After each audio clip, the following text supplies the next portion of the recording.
Power मिल के अंदर finishing की स्ट्रेटजीज़ के अंदर हम स्टडी कर रहे हैं मुख्तलिफ जो हमारे पास टूल पाथ्स हैं।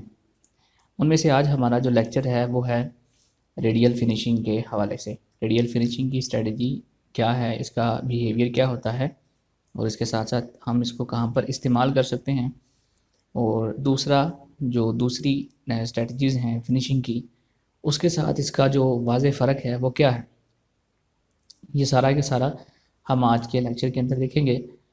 अगर आप मेरे चैनल पर नए हैं तो चैनल को सब्सक्राइब भी कीजिए, लाइक और शेयर कीजिए, और अगर आपको कोई चीज़ समझ ना आए तो कमेंट के अंदर ज़रूर बताएं, आपको उसका आंसर ज़रूर दिया जाएगा। तो चलते हैं अपनी जो स्ट्रेटजी है या लर्निंग है उसकी तरफ। इसमें देखें कि हमारे पास जो टूल पाथ है, पहले मैंने बनाया है रास्टर फिनिशिंग का टूल पाथ। उसके बाद मैंने बनाया है यहाँ पर हमारे पास रेडियल फिनिशिंग का टूल पाथ। अब रास्टर फिनिशिंग का टूल पाथ जो है उसका बिहेवियर कुछ इस तरह से है, वो किसी एक स्पेसिफिक एंगल के ऊपर चलता है। इसके ऊपर डिटेल के साथ वीडियो मैं कमिंग लेक्चर के अंदर बनाऊंगा, लेकिन अभी जो मैंने डिस्कस करना है वो फ़र्क वाजे करना है रेडियल फिनिशिंग और रास्टर फिनिशिंग के दरमियान। इसमें देखें इसका बिहेवियर मैं आपको सिमुलेट करके दिखा देता हूँ। Simulate from start. ये चल रही है 0 डिग्री के एंगल के ऊपर स्पेसिफिकली, जबकि मैं रेडियल फिनिशिंग का टूल पाथ इसको सिमुलेट करता हूँ तो ये देखें जिस तरह हमारी घड़ी जो है ये रोटेट करती है क्लॉकवाइज या एंटी क्लॉकवाइज। इस टूल पाथ का जो बिहेवियर है वो कुछ इस तरह से होता है। और दूसरी इसमें जो वाज़ह फ़र्क आपको नज़र आएगा वो ये है कि इसके अंदर मैंने बाउंड्री का इस्तेमाल किया है। ये देखें, अगर मैं इस टूल पाथ को हाइड कर देता हूँ तो ये देखें, ये एक इनसाइड बाउंड्री है और ये आउटसाइड बाउंड्री है। इन दोनों बाउंड्रीज़ के दरमियान हमारा टूल पाथ चल रहा है रास्टर। जबकि जो हमारा रेडियल फिनिशिंग का टूल पाथ है इसके अंदर बाउंड्री का हमने इस्तेमाल नहीं किया। कर भी सकते हैं, लेकिन हम बाउंड्री की बजाय इसके टूल पाथ को लिमिट करवा सकते हैं इसके अंदर मौजूद सेटिंग की मदद से। तो अब चलते हैं इसकी सेटिंग के अंदर, हम किस तरह इसको बना सकते हैं और किस तरह इसकी सेटिंग को एडजस्ट कर सकते हैं। तो मैं ये सारे के सारे टूल पाथ डिलीट कर देता हूँ। अब इसके बाद हमने टूल पाथ क्रिएट करना है। होम के अंदर आएंगे, टूल पाथ्स के अंदर आकर फिनिशिंग की स्ट्रेटजी के अंदर रेडियल फिनिशिंग की स्ट्रेटजी को सिलेक्ट करके ओके करेंगे।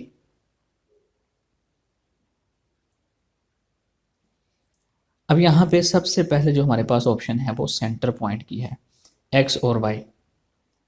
एक तो ये है कि हमारा जो वर्क प्लेन है हम उसके लिहाज से यहाँ पर वैल्यूज़ दे सकते हैं।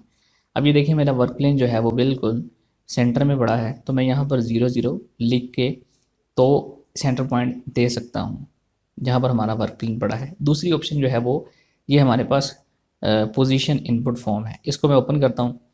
और यहाँ पर अगर आपका जॉब जो है वो सर्कुलर है तो आप सर्कल के अंदर आकर आपको 3 पॉइंट जो हैं वो सर्कल के सिलेक्ट करने पड़ेंगे।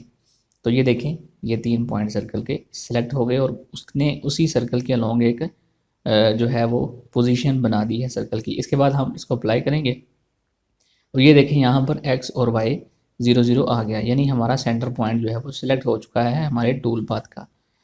बिल्कुल हमारी घड़ी का जो सेंटर पॉइंट है वो सिलेक्ट हो चुका है। अब इसके बाद जो नेक्स्ट है वो रेडियस है। ये टूल पाथ 2 रेडियस के दरमियान चलता है, एक स्टार्ट रेडियस और एक एंड रेडियस।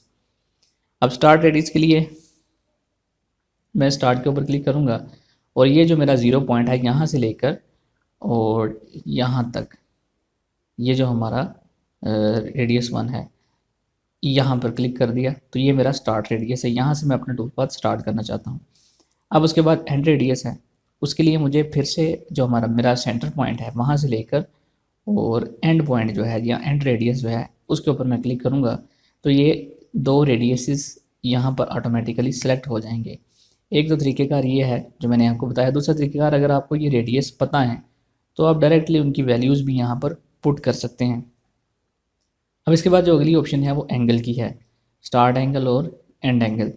ये जस्ट लाइक ऐसे है कि ये मेरा लेट करें एक स्टार्ट पॉइंट है और यहाँ से लेके अगर मैं 90 सेलेक्ट करता हूँ एंगल तो वो यहाँ तक यानी 90 डिग्री बनेगा। और अगर मैं इससे ज़्यादा 180 डिग्री करूँगा तो ये मेरा टूल पाथ 180 डिग्री तक, यहाँ से 180 डिग्री तक बनेगा। और अगर मैं 360 करूँगा तो ये 360 पूरे का पूरा सर्कल को कवर कर लेगा। मैंने अभी जो सेटिंग सेलेक्ट की है वो 0 से 180 डिग्री सेलेक्ट की है। स्टेप ओवर के बारे में आप जानते हैं। टॉलरेंस फिनिशिंग के अंदर 0.05 ये ऑर्डर है। ऑर्डर इसमें मैंने 1 वे की बजाय 2 वे रखा है ताकि हमारे नंबर ऑफ़ लिफ्ट जो है वो कम हो सकें। प्रीव्यू करते हैं तो ये देखें हमारा टूल पाथ जो है बना है उसी एंगल के ऊपर जिस एंगल के ऊपर हमने सेलेक्ट किया है, और इसी तरह उन्हीं दो रेडियसिस के दरमियान हमारा टूल पाथ जनरेट हुआ है।